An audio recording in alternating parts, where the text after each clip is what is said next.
தென் மாவட்டங்களில் ஹெலிகாப்டர்கள் மூலம் 27 டன் உணவு அளிக்கப்பட்டுள்ளதாக தலைமைச் செயலாளர் சிவதாஸ் மீனா தெரிவித்துள்ளார்.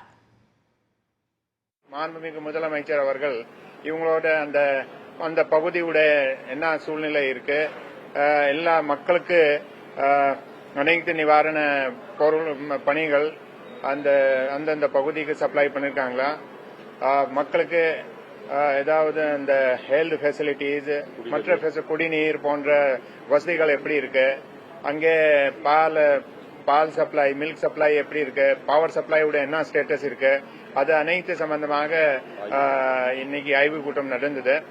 எட்டயபுரம் சாலையில, தூத்துக்குடி மாநகராட்சியில எட்டயபுரம் சாலையில உள்ள ஒரு முகாமத்தில் உள்ள பயனாளிகள் அதாவது அங்கே